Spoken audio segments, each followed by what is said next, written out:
Muy buenos días, estimados amigos del grupo Radio Estéreo Mairán. Hoy es sábado 29 de febrero del 2020 y es un grato placer darles la más cordial bienvenida esta mañana de historia. Gracias, muchas gracias por la oportunidad de convivir a través de esta pasión. Soy Luis Alberto Vázquez Álvarez. Mucho se ha discutido y se hará más sobre si la maldad es innata del ser humano. La historia nos muestra asesinatos masivos con intención de destruir pueblos completos en diferentes épocas, desde Sumeria hasta Estados Unidos, pasando por Roma y diversas naciones europeas. Y lógicamente en nuestro tema de hoy, en el tema de procesos de Nuremberg, el Holocausto. Ese es nuestro tema, segundo de esta serie que estaremos dialogando con ustedes. Y recuerden, distinguidas damas y caballeros amantes de la historia, que para nosotros escuchar sus opiniones nos enaltece, eleva nuestra calidad humana, porque lo que ustedes decidan compartirnos nos ayuda siempre a crecer.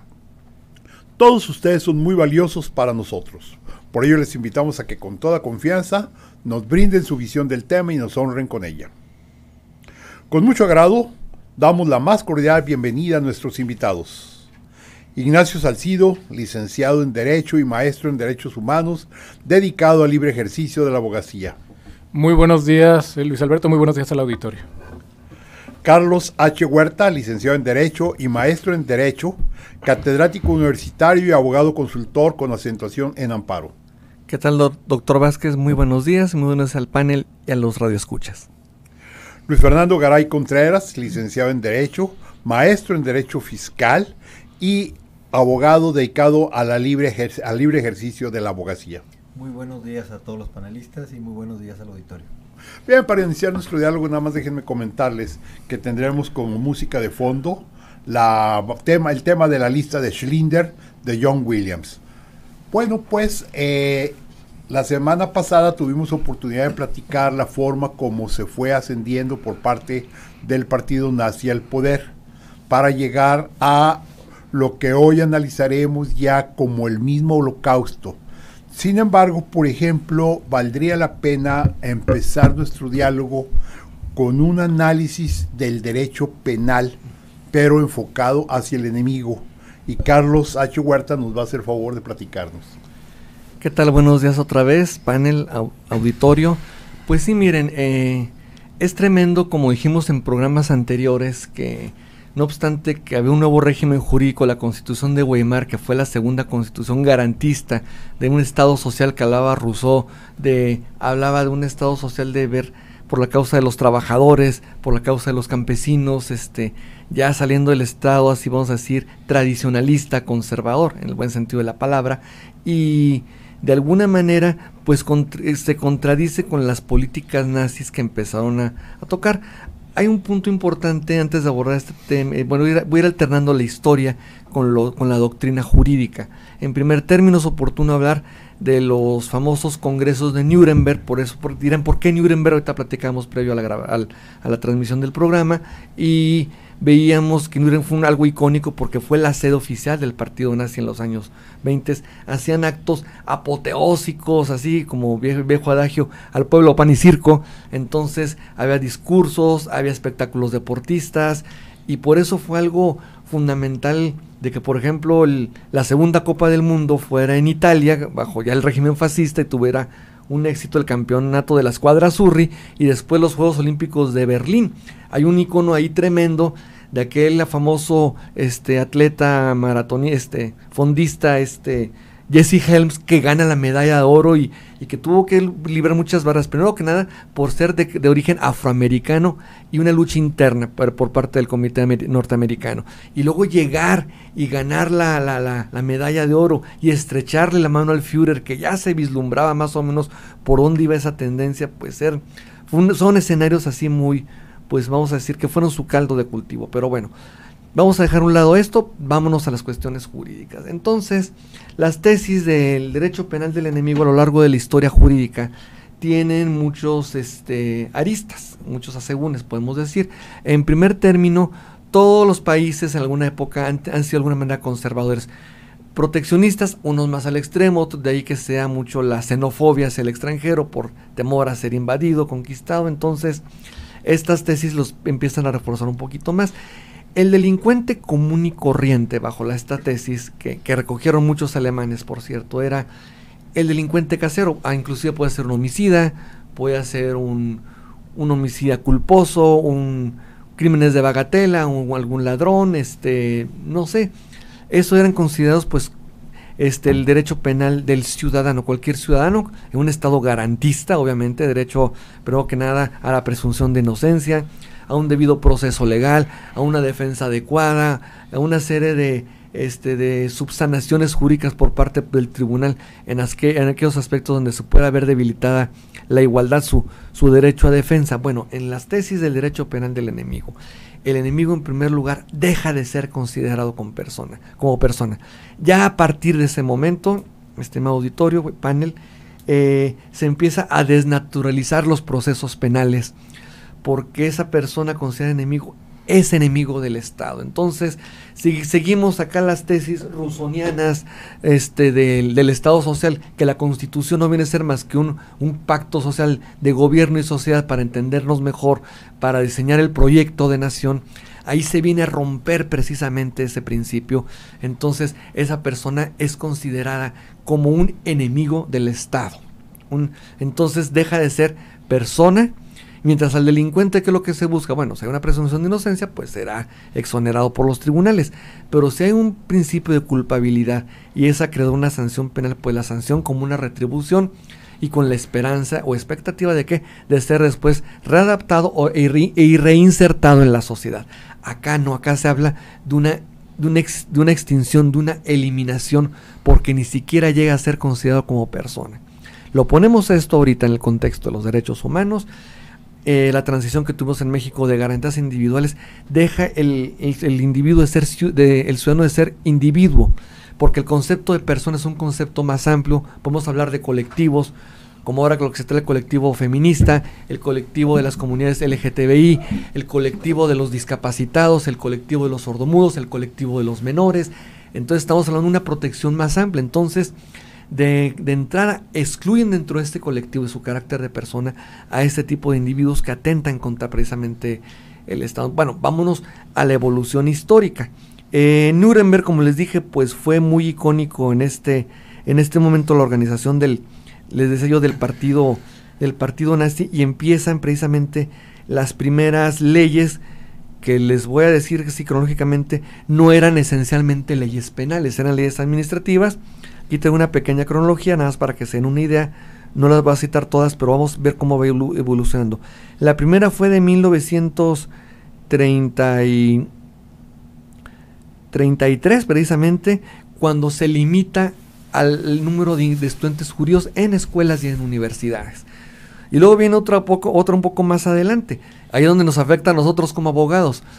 Ningún abogado judío puede defender a un alemán, y ningún abogado alemán ario podía patrocinar asuntos de un judío. Entonces, ya de ahí hay una merma en libre ejercicio de la profesión. Hay una fotografía que pueden checar todos en internet, donde está una fila de abogados judíos haciendo fila en el tribunal para ver si los autorizan a ejercer precisamente esa cuestión. Entonces, y luego siguen los médicos, y luego siguen los contadores, luego siguen los veterinarios, luego el casarse con gente de sangre judía, luego inclusive hasta un derecho tan fundamental que ahora viene como un derecho al nombre. Si tú venías o eras alemán pero de origen judío, tenías que cambiarte o a Israel o a Sara, hombre o mujer. Entonces te condicionaba el derecho al hombre. Si tú querías tener una pareja, no necesariamente novia, esposa, tener un encuentro sexual, se regulaban hasta las relaciones sexuales, prohibiendo para evitar esa mezcla. Hay un punto que hay que hacer la aclaración en esta intervención que quiero tener. El conflicto no era de ninguna manera religiosa, era nada más por cuestión de raza, porque la religión nunca fue problema. Sino simplemente era un pretexto para empezar a discriminar a esta gente. Entonces este enemigo no tiene derecho, amenaza la existencia de ese pacto social, de ese Estado. Entonces todo este tipo de leyes empiezan de carácter un principio administrativo, a aplicarse de una forma. No hay una vacatio de leyes, para los que no son jurídicos, que me escuchan, como muchos de mis estudiantes de bachillerato, es el término que en lo que se expide una ley y empieza a aplicarse paulatinamente. Entonces, nosotros los abogados tenemos dos tipos de significados. Una ley heteroaplicativa, o sea, que se aplica por un acto de autoridad, y otra que es autoaplicativa. Quiere decir que tú te colocas en el supuesto de la ley e inmediatamente se te puede causar un agravio. Entonces, muchas de estas leyes fueron tanto autoaplicativas porque inmediatamente se colocaban por la razón de ser judíos, o bien, ahora, no solo fueron judíos, también iban contra los gitanos, contra los homosexuales, contra los negros, entonces, y también fue algo muy, muy masivo. Y por esa parte, así se empiezan a aplicar sucintamente y casi inmediatamente todas y cada una de estas leyes. No tenemos datos históricos si en algún momento los abogados judíos se defendieron, hicieron algo, o simplemente iban apechugando, pues la aplicación sistemática, como les dije en el programa pasado, empiezan los primeros guetos, que es una forma de bardeado con tablas para separar los barrios judíos del resto de la raza aria. Empieza una serie de negaciones.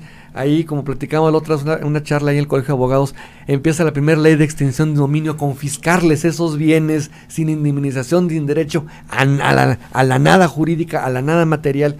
Y así es como empiezan a enarbolarse estas banderas, estas tesis, y dentro de ese ambiente de fascinación, de esa forma de envolver, de seducir a los seguidores por parte de los nazis, es como precisamente hayan justificado ese actuar. Entonces, no nos extrañe de que, por ejemplo, un primer antecedente que quiero platicar ahorita es la famosa Noche de los Cristales Rotos. ¿De qué se trató esa noche? Fue en 1935, un poco antes de la invasión a Polonia, que es el inicio de la Segunda Guerra Mundial, y todo se debe a que un grupo, al parecer, de la no era la Gestapo, era la SA, o sea, como un tipo de servicio secreto, disfrazados de civiles, empiezan a apedrear una serie de sinagogas ahí en Alemania. Los judíos se sienten atacados, no responden a eso, se rompen muchos cristales, se sienten impedidos. Pero ¿cuál es el antecedente inmediato? El antecedente inmediato es que en París, unos días antes, había muerto un canciller alemán, nazi obviamente, a manos de una mala combinación así, de un fanático político que era de origen judío pero de nacionalidad polaca. Por eso no nos extrañe que Polonia, cuya población en aquella época de por sí era muy mermada, la mitad era católica y había una buena parte judía o no muy área, entonces por estrategia fue el primer país que fue invadido. Esto por lo pronto es mi intervención en cuanto a esta temática, que era importante tenerlo porque esta es la materia sustancial que tenemos para poder acusar un momento determinado de violaciones de delitos de lesa humanidad.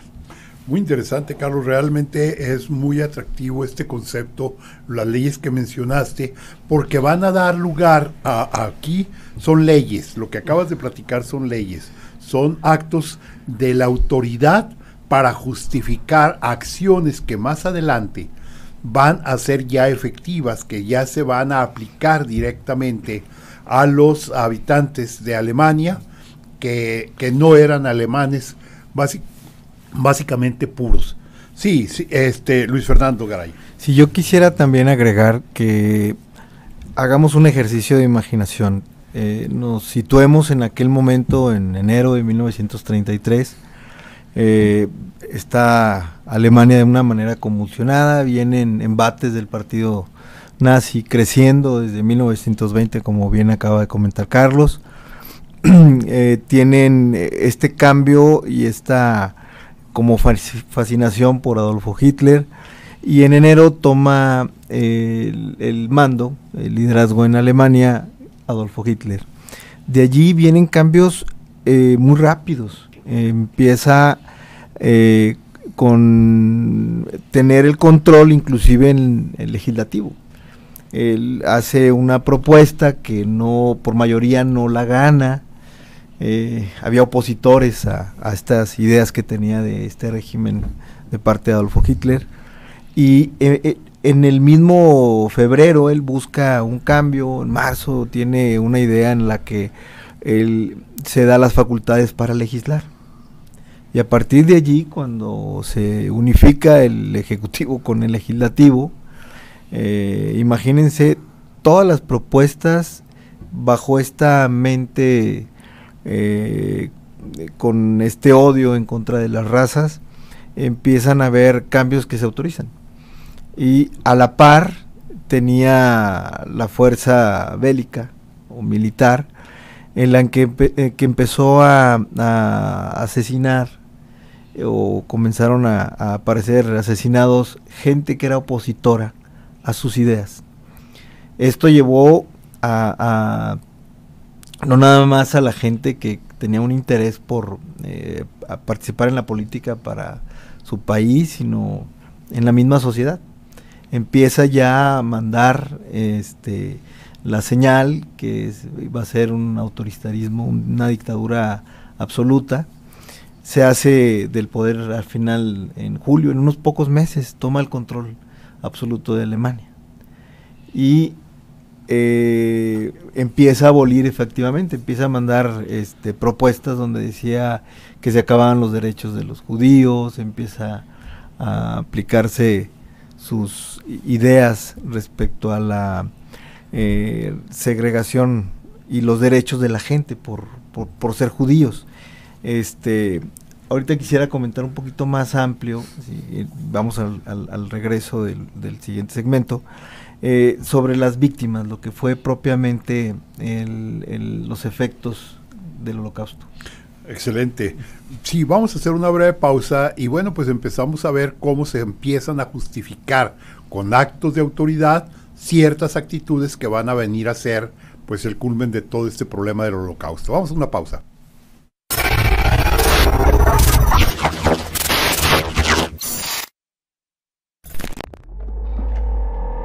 Regresamos a Diálogos con la Historia. Estamos platicando hoy en el segundo programa del proceso de Nuremberg del Holocausto. Con nosotros están el licenciado Luis Fernando Garay Contreras, el licenciado Carlos H. Huerta y el licenciado Ignacio Salcido. Luis Fernando, nos estabas comentando acerca de lo que fue el arranque de ese desprecio hacia todos aquellos que no eran los alemanes puros. Prácticamente toda la gente que no comulgaba con las ideas centrales que ya estaban escritas en el libro Mi lucha de Adolfo Hitler. Sí, así es. Comentábamos ahorita del ascenso, obviamente en paralelo teniendo como su motor este odio contra las razas, pero de una manera meteórica se hizo del poder absoluto. El Parlamento tenía era un contrapeso importante, como pues debe ser, y está la teoría de división de poderes. Pero sin embargo, en esta época, en 1933, y básicamente el 23 de marzo, existe el contrapeso a todas las iniciativas de Hitler, y él de alguna manera busca tener también la autoridad legislativa, es decir, encarnar además del poder de ejecutivo, el canciller de Alemania, también legislar. Entonces, él hace una propuesta de una ley habilitante, en la que a él le garantizan que desde el gobierno tenga también esta facultad de emitir leyes, y entonces ya no hay un freno para todas las decisiones que va a tomar de allí en adelante a la fecha. Hay un evento el 30 de junio del 1934, conocida como la Noche de los Cuchillos Largos. Esta es un evento que hizo, una operación más bien que hizo Hitler, en la que ordena, ya tenían ubicados a los líderes que estaban en contra de la dictadura de Hitler. Entonces, los sorprenden porque en un momento los toman y a todos los ejecutan. De esta manera les baja el ánimo al partido, los demás partidos, porque finalmente se queda únicamente el partido nazi. Termina con la democracia de golpe. Imagínense el situarnos en aquella época, viene diezmándose la democracia, hay total supresión de mis derechos, se acaban los derechos en la Constitución, y todo va a ser en base a las decisiones de Hitler y en base a esta ley de obediencia absoluta, en la que el subalterno tenía que obedecer de manera absoluta al líder, y así sucesivamente hasta llegar a Hitler. Por eso el Tercer Reich fue en realidad pues una dictadura terrible, con daños colaterales a muchas razas, no nada más a los judíos, ¿verdad? Fíjate, hay un detalle, muchos historiadores coinciden en que esa noche famosa que acabas de mencionar de los cuchillos largos, no solamente se acabó con los enemigos de Hitler, sino incluso con algunas personas que habían estado originalmente en el Partido Obrero Alemán, que es el que va a dar el nacimiento al Partido Nacional Socialista, pero que ya no comulgaban totalmente con las ideas que Hitler había ido moviendo. Es decir, habían sido amigos de Hitler en aquellos primeros años, en las famosas cervecerías donde se reunían, pero ahora ya empezaban a tener una serie de diferencias con respecto a la forma como se estaba manejando toda la política. O sea que hasta los propios amigos se estaba acabando. Sí, licenciado Ignacio Salcido. De hecho, pues el ascenso, la entronización del partido nazi, de la ideología nazi en el gobierno alemán es un ejemplo de lo peligroso que es la ausencia de división de poderes. No obstante que ese principio se formuló desde el famosísimo Tratado del Espíritu de las Leyes del Barón de Montesquieu, que todos conocemos, pues ha sido vulnerado muchísimas veces a lo largo de la historia. ¿Cuál es el peligro? El peligro que se corre es que en cualquier país que se jacte de ser un Estado de derecho, bajo la concepción que se quiera, o un gobierno bajo leyes, bajo cualquier concepción, debe de existir una cierta balanza, que a la vez que se ponga un peso en uno de los platos, la otra pueda ser capaz de poner un contrapeso. De eso trata la división de poderes, pero a diferencia de la diosa Temis, que la balanza tiene únicamente 2 platillos, en la división tiene 3. Y cuando se reúnen en una sola persona más de uno de los poderes, pues entonces da pie a decisiones totalmente arbitrarias que no tienen ningún control y ningún contrapeso para poderlas moderar. Creo que esa es la base de lo que ocurrió en la Alemania nazi. Hay que recordar una frase de Napoleón, que no obstante que se le recuerda únicamente por sus triunfos militares, también fue un gran estadista en su época, y él decía que el hombre únicamente se mueve por 2 cuestiones, es el miedo o es el interés. Y entonces Hitler, si lo analizamos en cuanto a su forma de gobernar, explotaba al máximo las 2 cuestiones. Por un lado, era un orador magnífico, era un vendedor innato de cuestiones etéreas. ¿Por qué? Porque todo lo que él se dedicaba a pregonar, todo lo que él publicitaba, eran aspectos ideológicos intangibles que no podían ser refutados. Podrían calificarse como sofismas o como se les quiera calificar, pero no eran argumentos que pudieran ser objetados bajo los cánones científicos y objetivos de aquella época, y aunque los hubiera habido, su don de la palabra era tal que era capaz de convencer que lo blanco era negro y al revés. Entonces, eso generaba uno de los aspectos esenciales en cuanto a la voluntad humana y a cómo se maneja el interés. Gran parte de la masa del pueblo alemán era un pueblo, recordemos, era un pueblo resentido, era un pueblo que había sido humillado, que había sido obligado a arrodillarse, a pedir perdón, a pagar una deuda, en el que la gente como tal, el pueblo como tal, no la milicia, porque la milicia pues desde luego tiene cierta responsabilidad en los actos bélicos y en sus consecuencias. Pero ¿qué pasa con aquellas personas que eran simples trabajadores, profesionistas, que no se involucraron en los acontecimientos de la Gran Guerra, denominada así en ese entonces, y que de buenas a primeras, tras haber trabajado toda su vida, ahorrado toda su vida, ahora por un conflicto bélico en el que su patria resultó perdidosa, el dinero que habían logrado acumular no valía nada. Eso generó, lo comentábamos en el programa anterior, un germen de resentimiento que Hitler supo aprovechar, sobre todo porque, como comentabas acertadamente en el programa anterior, la ideología germánica, la mitología germánica posicionaba la raza de ese pueblo como una raza superior. Entonces, si mezclamos un resentimiento que viene de pueblos que me vencieron en una guerra, y por el otro lado yo tengo una creencia inveterada en ser un ser superior, pues basta con que le pongamos la chispa en el lugar correcto para que empiece una hoguera que luego se puede convertir en un incendio brutal, y eso es lo que ocurrió. Lo más irónico del caso es lo que ya comentaba Carlos en el programa anterior. El ascenso al poder de Hitler y todas las medidas que adoptó son legales.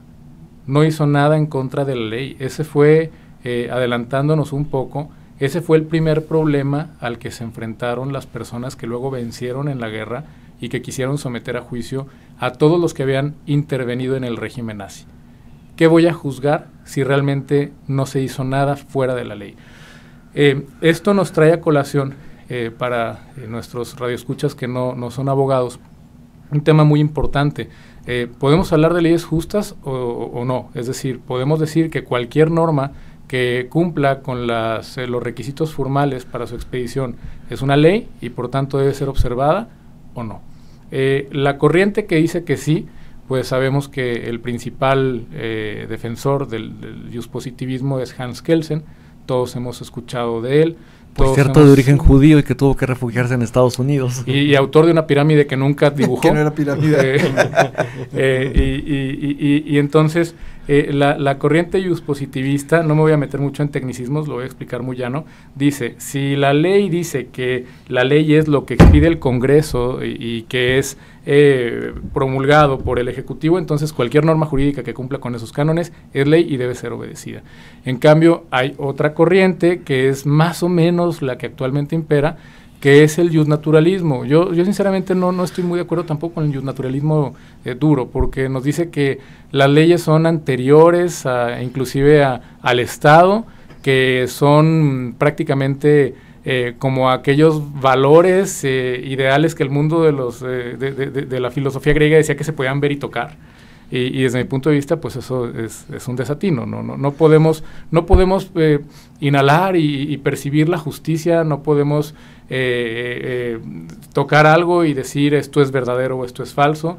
Y en cambio los justnaturalistas de la escuela más radical dicen que sí, que es muy fácil advertir la justicia o injusticia que existe y solamente hay que positivizarla, es decir, hay que introducirla al ordenamiento jurídico.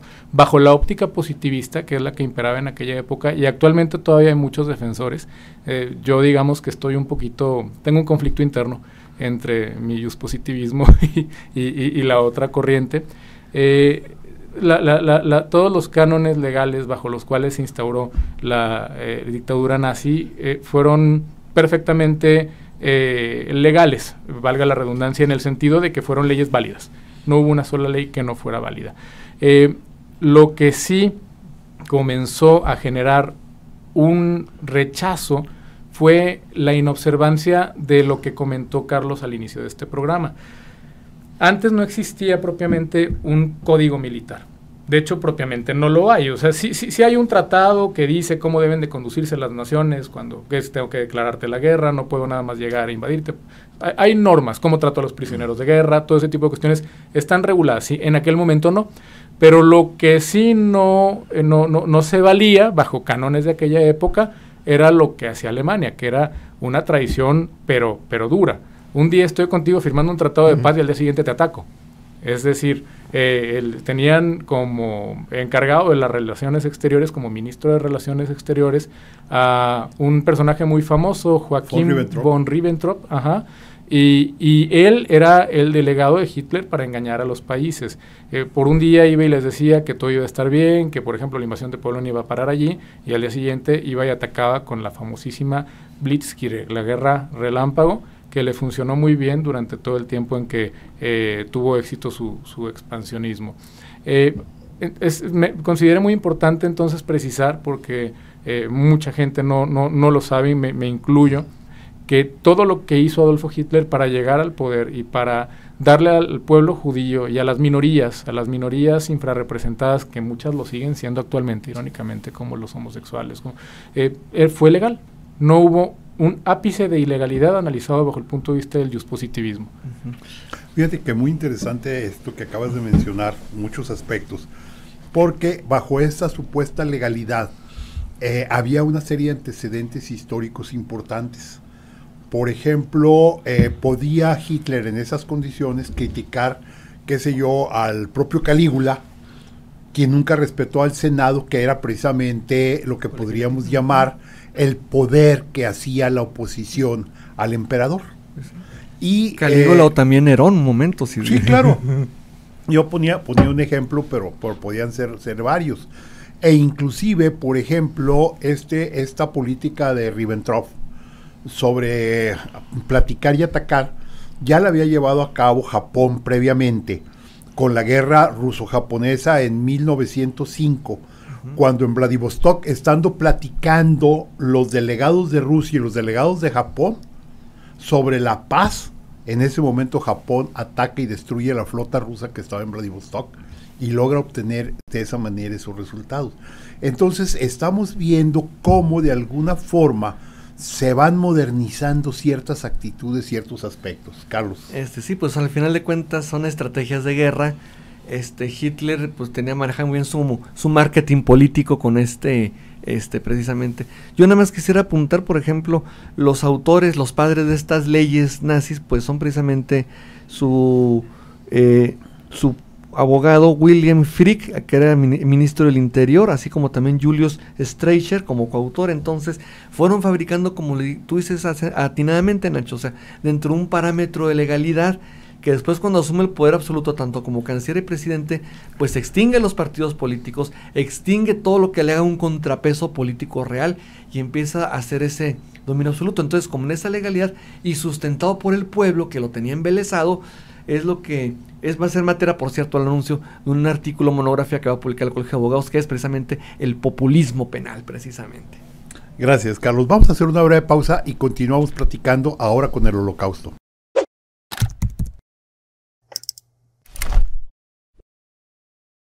Regresamos a Diálogos con la Historia. Hoy estamos platicando acerca, dentro de la serie El proceso de Nuremberg, del Holocausto. Con nosotros se encuentran Luis Fernando Garay Contreras, Carlos H. Huerta e Ignacio Salcido, todos ellos abogados, amantes de la historia. Y bueno, déjeme comentarle un aspecto. Lo que vamos a platicarle a usted enseguida, no vamos a manejar mucho las fechas porque hay momentos de confusión de los hechos. Pero es tanto antes de que se abrieran las hostilidades formales entre naciones, es decir, antes de la invasión a Polonia, antes del ataque a Francia e Inglaterra, como ya en plena guerra. O sea, la parte del Holocausto comprende previamente el desatarse las hostilidades bélicas entre las naciones, como durante la época en que se está combatiendo los frentes, ya sea el frente oriental, el frente occidental. Durante todo ese tiempo ocurren estos hechos. Nacho, adelante, por favor. Sí, entiendo que Luis Fernando quiere dar algunos datos precisos, van a ser muy interesantes. Yo nada más quiero hacer aquí una aportación sobre la etimología de la palabra, que todos los que hayamos tomado clases de etimología grecolatina con el maestro Luis Aspe Pico, la conocemos, la ponía de cajón, y es holocausto. ¿Qué significa? Pues bueno, es una etimología griega que se compone de dos vocablos, holox, que significa todo, y kaustos, es quemado. Imagínense cómo tiene que haber sido el entorno, cómo tuvo que haber sido el acontecimiento para calificarlo como algo que quedó todo quemado. Es absolutamente destrucción, no existe nada que quede en pie, todo está quemado. Sí, así es. De hecho, era una de las prácticas religiosas judías de hace muchos años atrás, el holocausto. Era como un sacrificio quemarse. Pero en fin, y previo a los datos duros que comentaba Ignacio, efectivamente, yo nada más quería recordar una frase de Napoleón que quizá no sea tan conocido por ella, pero creo que es muy válida, va a seguir siendo válida, como decimos, jure et jure, por siempre. Y dice así: la guerra contra las mujeres es la única que se gana huyendo. No hay forma de ganarles. Mis respetos para todas las damas, sin problema. Y sí, bueno, ahora investigando en relación al tema del holocausto, A mí me dejó muy sorprendido. Ya había visto la lista de Schindler y de alguna manera conocíamos algo de la historia, de alguna manera más como afición por conocer un poco, pero ahora buscando más datos en relación a los juicios de Nuremberg y todo lo que sucedió en relación a ello, como efectivamente comentaba el doctor, se estableció una maquinaria impresionante. Establecieron 42.500 establecimientos para asesinar, principalmente judíos. También fueron otras razas, ahorita lo comentamos, pero yo no, vamos, no deja de asombrarme cómo antes de la guerra estuvieron preparando todo esto, y durante la guerra pues se creció con los campos de concentración, pero fueron, no puedo calificarlo de otra manera, aunque estuvieran legales los actos, ¿no? Con este aval de ley que, bueno, quizás en el fondo de la ley no era justa, ¿no? Pero pues finalmente era un proceso que se había vuelto ley y no habían cometido ninguna ilegalidad, aunque la misma ley no propendiera por por la vida de las personas, pero ellos estuvieron realizando estos actos de alguna manera todos premeditados, organizados para exterminio, antes de la guerra y durante la guerra, que fue terrible. El número que bueno, pues, varían en algo, ¿verdad? Pero se estima que el holocausto judío, o el holocausto que se vivió durante la época nazi, fue de entre 5 y 6 millones de judíos. O sea, Torreón no llegamos al 1,000,000 de habitantes. Imagínense, entre 5 o 6 veces acabar con la población de Torreón. De ciudadanos soviéticos se estima que fue entre 5.7 y 6 millones de soviéticos. Gente civiles, o sea, no estamos hablando de soldados. Eso es otro número que habrá que agregar, ¿verdad? De prisioneros de guerra, entre 2.8 y 3.3 millones ya de soldados que estaban capturados. Serbios, entre 300,000 y 600,000 serbios. También aquí fue algo terrible, ¿verdad? No más porque eran discapacitados. Se estima que mataron alrededor de 270,000 personas. Y bajo esa idea, ¿no? Terrible. En vez de ayudarlos, ¿verdad? Al contrario, exterminarlos para que solamente la raza aria fuera la que prevaleciera, así es. También no todos los arios, tenían que ser fuertes, tenían que nacer con todas las condiciones físicas y mentales para llegar a ser una persona que, como comentábamos en el programa anterior y nos aclaraba muy bien Nacho sobre la visión equivocada sobre Nietzsche, que fueran el superhombre. Sí, así es. Sí, es terrible. También acabaron se calcula entre 130,000 y 500,000 gitanos. También le pegaron a los masones, se calcula que entre 80,000 y 200,000 masones murieron. Fueron a Eslovenia también y acabaron con entre 20 y 25,000 eslovenos. También había españoles, ahí fue un poco menos, pero también terrible, exterminaron a 7,000 personas. Recordemos que estamos hablando de civiles, ¿verdad? Es terrible, o sea, le empezaron a atacar a todas las razas. Acabaron también con entre 5,000 y 15,000 homosexuales. Cosas de cuenta un lleno en el Azteca, ¿verdad? Entonces, así. Sí, es terrible, es terrible. Y inclusive testigos de Jehová, entre 1,250 y 5,000 testigos de Jehová que fueron exterminados por la idea de Hitler, ¿verdad? Nazi. Había también un grupo de choque que tenía Hitler, que envía a la Unión Soviética de alguna manera encubiertos, pero tenían carta abierta para asesinar sobre todo judíos. Les quitaban sus bienes, acababan con ellos. Y estos se llamaban, a ver si no me sale muy mal la pronunciación, pero eran los Einsatzgruppen, que inclusive ellos, a la postre, ahorita vamos a hablar de su juicio, fueron unas personas que tenían un marcado odio en contra de los judíos. Eran como un grupo de élite, expertos en la milicia, expertos en asesinar, y que se introdujeron en el territorio de la Unión Soviética para buscar judíos. O sea, no nada más era Alemania, se extendieron por Europa buscando establecer lugares para que ellos se reagruparan ahí y buscaran asesinar a todas estas etnias.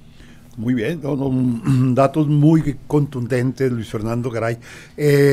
Quiero comentarles que no solamente los números que nos dio corresponden al interior de Alemania, sino que ya empezada la guerra, mientras unos soldados combatían al enemigo, como militarmente hablando diríamos, por otro lado los Países Bajos, Polonia, Francia, Checoslovaquia, a misma Austria y en Rusia, eran buscados, como nos acaba de decir Luis Fernando, esas personas que se iban a destruir.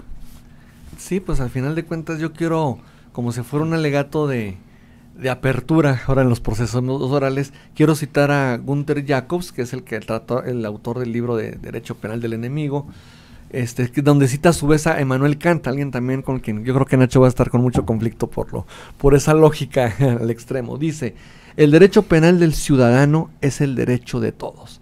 El derecho penal del enemigo, el de aquellos que forman contra el enemigo frente al enemigo, es solo coacción física hasta llegar a la guerra. Entonces el enemigo no tenía fronteras y por eso, tú hablas ahorita, Luis Alberto, de Polonia, que son de los primeros afectados, Francia, Checoslovaquia, yo hablaría de la antigua Yugoslavia, que también los serbios tenían algo también de muchas tribus así, no de esa raza aria precisamente, Rumanía, Albania, los propios griegos también en su momento también llegaron a ser exterminados así. Hungría, pues sí, entonces, pues el poder no conoce límites. Entonces yo me quedo nada más con la frase de Luis Fernando Garay: qué bueno que no perdamos nuestra capacidad de asombro. Tú hablabas de películas, de películas documentales hay muchísimos, una que se llama La Cajita de Música, La Ladrona de Libros, etcétera, hasta inclusive la biografía autorizada de Juan Pablo II, Carol, el hombre que se convirtió en papa, empieza con esa apertura precisamente de la invasión nazi precisamente a su patria Polonia, y después ya cuando llega el bloque soviético. Entonces, no perdamos esa capacidad de asombro, y al público nuestra aventura de seguir investigando la historia. Claro que sí. Nacho, adelante. Sí, lo que distingue al Holocausto de cualquier causa bélica de las que se habían conocido y de las que se conocen hasta la actualidad es el establecimiento de un proceso industrial para el aniquilamiento. Era una situación en la que a los propios presos, porque no se les puede llamar de otra manera, que estaban conminados a vivir en esos lugares, se les obligaba a trabajar en las fábricas, por ejemplo, del gas que se empleaba para las cámaras de gas, en las que iban a pasar sus últimos momentos. Los presos también se encargaban de operar las máquinas trituradoras de huesos. No hay que olvidar que la cultura alemana se caracteriza por ser extremadamente eficiente en todo. Ahora que analicemos en el siguiente programa, el sábado siguiente, los procesos, vamos a ver cómo precisamente ese afán de todo aprovechar, de todo apuntar, de todo registrar, fue lo que llevó a los juicios a donde llegaron. En ese sentido, los alemanes, en su afán de eficiencia, aprovechaban los cadáveres, los cuerpos humanos, las cenizas, las utilizaban como composta, como abono. No se desperdiciaba absolutamente nada. El ser humano era cosificado en forma absoluta. Entonces yo creo que la nota distintiva del Holocausto en relación a cualquier otro genocidio que hubiera ocurrido o que ha ocurrido es precisamente esa, el estructurar una cadena de una fábrica, por así decirlo, para el aniquilamiento de una raza. Fíjate que tienes toda la razón. Yo creo que ahorita podemos abundar un poco más. Yo recordaba ahorita haber leído en los documentos que me ha tocado un memorándum para modificar uno de los camiones que se usaban para transportar a los prisioneros que adentro del camión eran asesinados. El detalle era cómo es que se colocaban las mangueras del escape del motor del camión para utilizar el mismo fluido como gas venenoso para matar a los judíos. Pero los detalles, la forma como precisan, cómo deben ser ensambladas las puertas para que cierren herméticamente e impidan que se escape el dióxido de carbono que los va a matar, ¿sí? Sí, Luis Fernando. Es terrible, yo digo... entiendo que había esta imposición de obediencia absoluta, este principio que permeaba en toda la sociedad alemana y sobre todo en la milicia, bajo la retórica o el discurso de Hitler antisemita. Era terrible, era como no nada más yo odio, sino todos debemos odiar, y todos se alinearon a odiar y hacerlo de esta manera. A mí me sorprende la forma en la que fueron ideando y pasaban desde buscar cómo asfixiarlos a través del gas, como bien comentabas, doctor, en los traslados, pero también había un gas venenoso, los confinaban a unas cámaras de gas precisamente para matarlos. Otra de las maneras eran disparos, había ahorcamientos, luego los hacían participar en trabajos forzosos que de por sí eran tan extenuantes que morían. Los dejaban de alimentar para que murieran de hambre. Inclusive había por ahí algo muy controversial, que hacían experimentos de pseudocientíficos, de medicina, para experimentar con los cuerpos de los judíos. Había tortura médica, había golpes, en fin, había una serie de elementos y formas para llevar a cabo el exterminio, pues en masa, de toda la gente que tenían ya concentrada o confinada en los campos de concentración. Sí, definitivamente. Pues se nos acabó el tiempo, no sé si quisieran faltar alguna idea que se quisiera agregar, Nacho, Carlos. ¿No? Bueno, pues entonces, antes de darle las gracias, déjenme comentarles que encontré una frase de Joseph Conrad, un escritor polaco, que dice así: la creencia en una fuente sobrenatural del mal no es necesaria. El ser humano por sí mismo es capaz de cualquier maldad. ¿Sí? Y bueno, pues le escribe precisamente a alguien que vivió esa situación, que fue una persona de Polonia. Carlos H. Huerta, muchísimas gracias. Al contrario, muchas gracias, panel, doctor Vázquez, auditorio, que tengan bonito fin. Luis Fernando Garay Contreras, muchísimas gracias. Muchas gracias, doctor, y un saludo a todos los radioescuchas y aquí a los presentes, y excelente fin de semana. Ignacio Salcido. Muchísimas gracias a todos, que tengan buen fin de semana. Y invítanos para el siguiente programa, Nacho. Pues el siguiente programa va a estar muy interesante, porque ya es propiamente cuál es el tratamiento que se dio a los criminales, que así se les imputó, o sea, así se les tilda, que idearon esta maquinaria de aniquilación. Gracias, sería el próximo sábado, ya 7 de marzo. Pues muchas gracias a mi compañera Claudia Martínez Marté en la coordinación general y su voz en el dato histórico, a mi compañero Roberto Ríos en la dirección de grabación, y a ustedes, estimadas amigas, amigos, a todos los esperamos el próximo sábado 7 de marzo con nuestro siguiente programa, la tercera parte del juicio de Nuremberg. Muy buenos días, muy feliz fin de semana.